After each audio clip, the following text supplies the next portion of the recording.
My husband secretly used detergent I'm allergic to because his mom said our bedding required it, and when I got hospitalized he blamed me for being dramatic. I never thought I'd be posting about laundry detergent of all things, but here I am, 7 months pregnant and feeling completely alone in a country where I barely speak the language. The situation with my husband Sean has gotten so bad that I'm starting to question everything. For context, I'm from Germany and Sean is from a neighboring European country. We met when he was working in Germany for a few years, fell in love, and got married last year. When his contract ended, he got a better job offer back in his home country, and we decided to move there together. I left my job, friends, and family behind to start this new chapter with him. The issue is that I have extremely severe allergic reactions to most laundry detergents. This isn't just some minor itchiness or rash, I'm talking about full body hives, vomiting, temporary loss of vision, and even unconsciousness. I've been hospitalized multiple times because of this. Over the years, I've identified only 2 specific brands that don't trigger my allergies, and I've been safely using those. When we moved to Sean's country, we bought a house together and started setting up our home. His family was initially very welcoming and gave us various housewarming gifts. His mother, Eloise, 56 female, gifted us several expensive bedding sets that she was particularly proud of. They're apparently some special local brand that's highly regarded. She also gave us specific care instructions, including using a particular detergent brand that she swears is the only proper way to wash these sheets. I explained my allergies to Sean's family multiple times. Sean translated for me since my proficiency in their language is still basic. They seemed to understand, and I thought everything was fine. We continued using my 2 safe detergent brands for all our laundry, including the special bedding sets. About a month ago, Sean started complaining that our bedding doesn't smell nice enough. He mentioned how his mother's sheets always smell so fresh and clean. I reminded him about my allergies and suggested we could try carefully testing other brands one by one after the baby is born, but not while I'm pregnant. He reluctantly agreed, or so I thought. Last week, I was changing our bed and noticed the sheets smelled different, stronger and more perfumed. My hands started getting itchy and my eyes watery just from handling them. I asked Sean if he had washed them with something different, and he casually admitted he'd used his mother's recommended detergent because the special bedding requires it to maintain quality and smell nice. I was shocked. I reminded him how dangerous these allergic reactions can be for me, especially while pregnant. His response was dismissive. He said I was being overly dramatic and that pregnancy was making me paranoid about my allergies. He suggested that maybe I'd outgrown the allergy or that this particular brand might be different from the ones I reacted to before. That night, I couldn't sleep in our bed. I had to sleep in the guest room on sheets I knew were safe. When Sean saw me preparing the guest bed, he got upset and said I was being ridiculous, making a big deal out of nothing. He asked if I was going to sleep separately for the rest of our marriage just because he wanted nice-smelling sheets. The next morning, I woke up to find Sean on the phone with his mother, speaking in their language. I've been taking classes and could understand bits of the conversation. They were discussing me, with his mother saying something about needing to be patient with my German stubbornness. When he noticed me, he quickly switched topics. Later that day, I found more evidence that Sean had been secretly using this detergent. Several of our towels and some of my clothes had been washed with it too.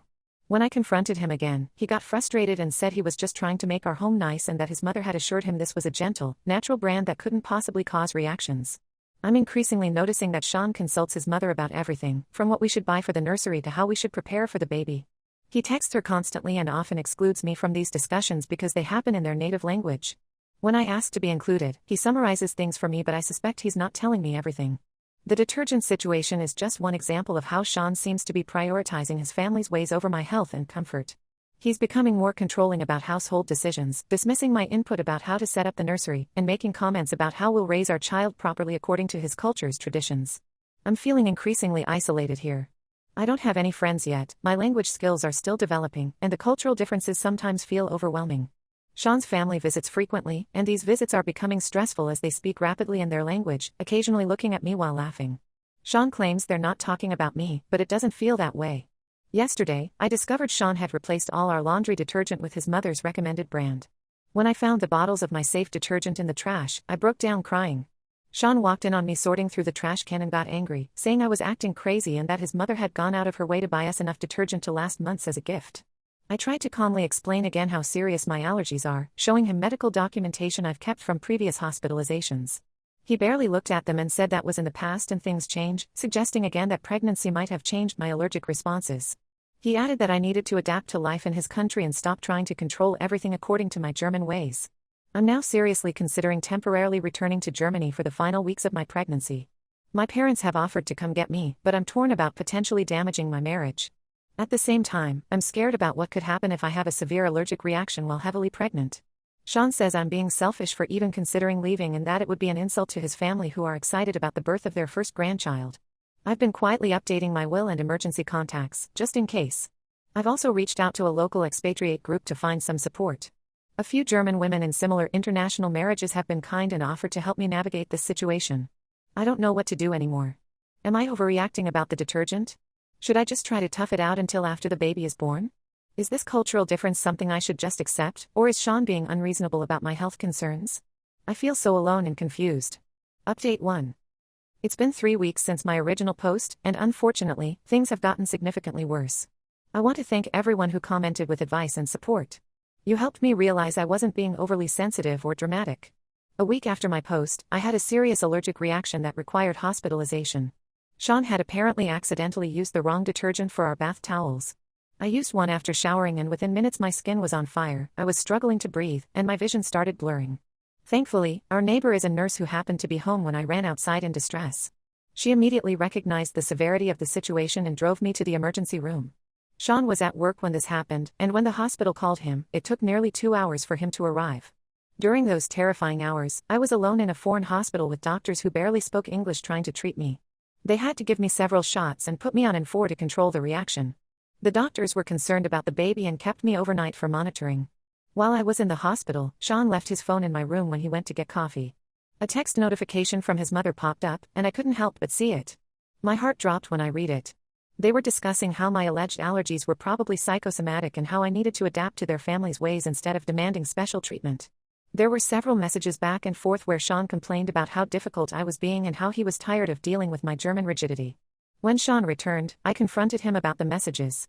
Instead of apologizing, he became defensive, saying his mother was just concerned about how I would raise our child with German strictness instead of their culture's more relaxed approach.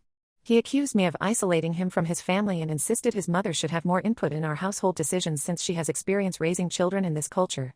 He even suggested that I had looked at his phone deliberately to find something to be upset about. The next day, the doctor who spoke some German explained that my allergic reaction was severe and warned that next time could be worse, potentially fatal, especially during pregnancy. She gave me a letter in the local language explaining the medical necessity of avoiding certain detergents.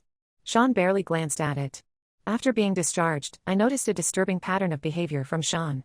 In public settings, he often ignores me when I speak, talking over me or acting as if I hadn't said anything. When I try to engage in conversations with his friends or colleagues, he interrupts and translates things I say incorrectly, making me appear unreasonable or confused. Several times, people have given me strange looks after he clarified what I supposedly meant.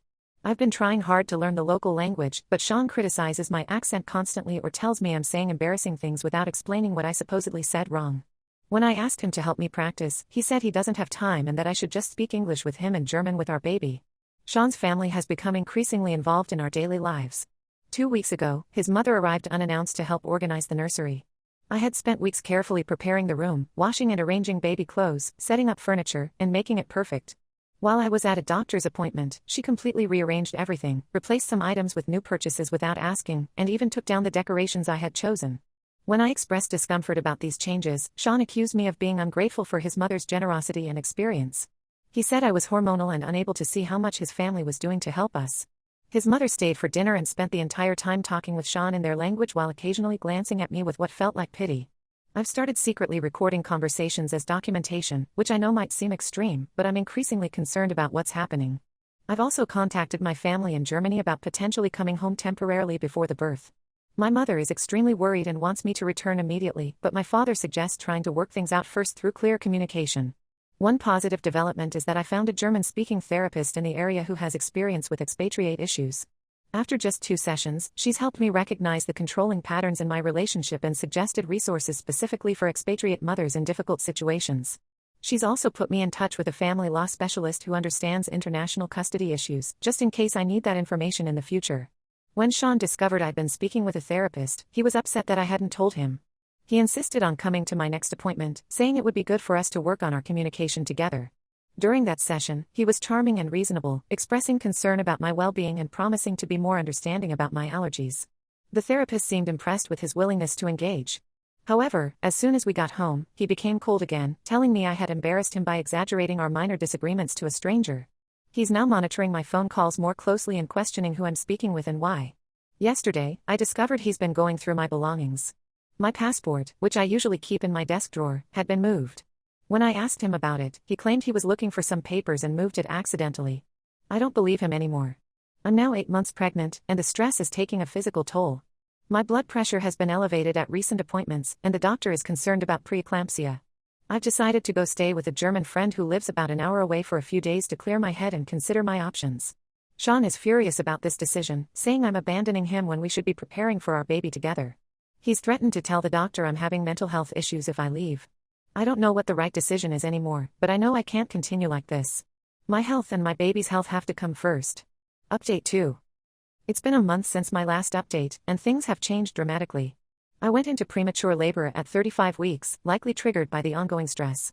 It happened suddenly one morning while Sean was at work. My water broke, and contractions started coming rapidly.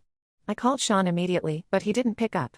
After trying 3 times, I called an ambulance instead. By the time I arrived at the hospital, I was already 4 centimeters dilated. The medical team prepared me for an emergency C-section due to the baby's heart rate showing signs of distress. I kept trying to reach Sean, leaving increasingly urgent messages, but he didn't respond for hours. I was terrified of going through this alone in a foreign country. Finally, just as they were taking me to the operating room, Sean called back. He claimed he thought I was exaggerating about the contractions because it was too early. He said he'd been in an important meeting and couldn't step out. I was too focused on the impending birth to argue. Sean eventually arrived at the hospital, bringing his mother with him. She insisted on being in the delivery room despite my clear objections. I was already under extreme stress, and this pushed me over the edge. I broke down crying, which caused more concern from the medical team about my blood pressure. Thankfully, a compassionate nurse enforced my wishes, explaining firmly that only Sean could come into the operating room. This caused a scene in the hallway, with Sean's mother accusing the hospital staff of discrimination against her and claiming she had a right to be present for the birth of her grandchild. The head nurse, who thankfully spoke some English, stood her ground and prioritized my medical needs and wishes. Our son was born healthy but needed some time in the NICU due to his prematurity. During my recovery, I overheard Sean in the hallway talking on the phone, telling someone that my stubbornness about household products had caused anxiety that led to premature labor. He was essentially blaming me for the early birth. Later, a nurse informed me that Sean had been telling staff I had mental health issues that made me imagine my allergic reactions. One evening, a different nurse who spoke German came to check on me during her shift. She quietly told me that she had reviewed my medical records and seen the documentation of my legitimate allergic reactions. She expressed concern about my situation and provided me with a pamphlet about resources for mothers potentially dealing with domestic control issues. She also helped me contact my parents, who immediately began making arrangements to travel to support me.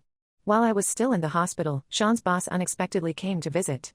He brought flowers and expressed concern after apparently overhearing Sean complaining that I was causing drama to prevent him from attending important work events. The boss, who had lived in Germany for years, offered support in his limited German and assured me he'd give Sean appropriate time off to help with the baby. This directly contradicted Sean's claims that his job wouldn't allow any form of parental leave. One night when I couldn't sleep, I used Sean's tablet to watch a movie. A message notification appeared from his family's group chat. What I found was devastating. Sean had been taking photos of me while I was sleeping after the birth and sharing them with his family alongside mocking comments about my appearance and criticizing my initial attempts at breastfeeding. They were discussing me as if I were an incompetent child rather than a new mother recovering from major surgery. Even more alarming, I discovered through browser history that Sean had been researching and had apparently applied for a passport for our son without my knowledge.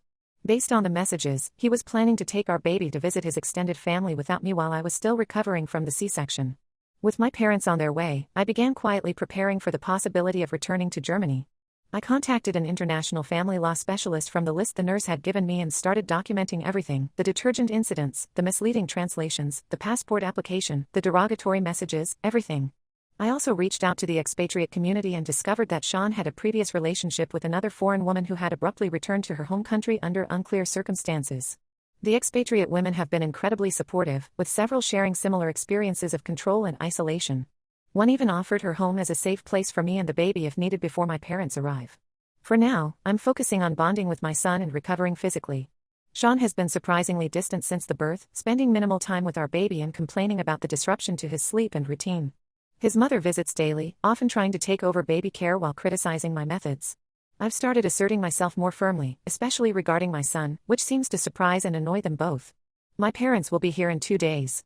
I don't know exactly what will happen next, but I finally feel like I'm not facing this alone anymore. Update 3. It's been 3 months since my last update, and my life has completely transformed. My parents arrived as planned and immediately noticed concerning behavior from Sean. Even though they tried to be open-minded and polite, they were shocked by how he spoke to me condescendingly and tried to isolate me from conversations by speaking rapidly in his native language. What Sean didn't know was that my father had spent considerable time learning the basics of the local language before arriving. When my father understood some of Sean's asides and confronted him about them, Sean's behavior temporarily improved. He became overly accommodating to my parents while still finding ways to undermine me when they weren't looking. The situation reached a breaking point about a week after my parents arrived. I had been feeling unusually drowsy and disconnected on certain days, often after meals Sean had prepared. One morning, I caught him putting crushed pills into my tea. When confronted, he claimed they were just vitamins the doctor had recommended, but something felt wrong. I secretly kept the tea and had it tested through a connection my father made at the local university. The results were shocking. The tea contained high doses of antihistamines. Sean had been medicating my food, claiming he was protecting me from allergic reactions while continuing to use the problematic detergents. This explained why my reactions had sometimes been less severe than expected and why I'd been unusually drowsy during certain parts of the day. With this evidence and support from my parents, I finally made the decision to return to Germany with my son.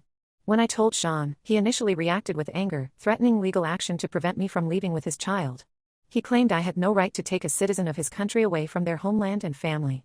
His tune changed dramatically when my father presented the evidence of the secret medication and detergent usage, along with printouts of the derogatory messages Sean had sent about me. My father, who works in corporate law, had also consulted with legal specialists in both countries before confronting Sean. Faced with potential criminal charges for administering medication without consent, Sean suddenly became cooperative. Through a carefully negotiated agreement involving lawyers from both countries, I was able to return to Germany with my son with provisions for Sean to have supervised visitation if he traveled to Germany. Sean initially agreed to everything, seemingly relieved to have less responsibility. Since we've been back in Germany, he has shown minimal interest in maintaining a relationship with his son beyond occasional video calls where he primarily complains about how I turned his family against him and stole his child. He has missed several scheduled visits, always with last-minute excuses about work emergencies. Back in Germany, surrounded by my family and old friends, I've rebuilt my support network. I discovered that many of Sean's claims about my inappropriate behavior were complete fabrications. He had told his friends and family that I refused to learn their language, insulted their culture, and was trying to prevent them from having a relationship with their grandchild, none of which was true. I've also had to deal with some financial fallout. I learned that Sean had taken out several loans in my name during our relationship.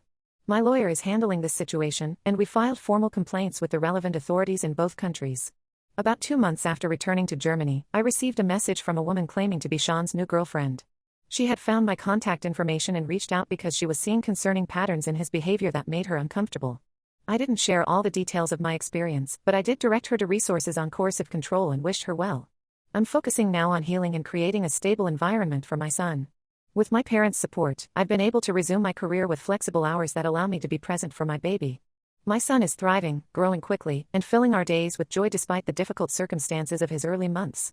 The legal processes regarding custody and the financial issues are ongoing, but I have excellent representation and am confident these matters will be resolved fairly. I've declined Sean's recent suggestion that our son spend summers in his country, as his pattern of unreliability and lack of interest in genuine parenting remains consistent. I still struggle sometimes with how quickly my marriage deteriorated and how I missed the early warning signs. Therapy has helped me understand that isolation and control often escalate during pregnancy and major life transitions, which is exactly what happened in my case. I'm slowly rebuilding my trust in relationships and my own judgment. To the Reddit community who helped me recognize the red flags in my situation before it escalated further, thank you. Your support and advice gave me the courage to protect myself and my son when I was at my most vulnerable. We are safe, we are healing, and we are moving forward one day at a time.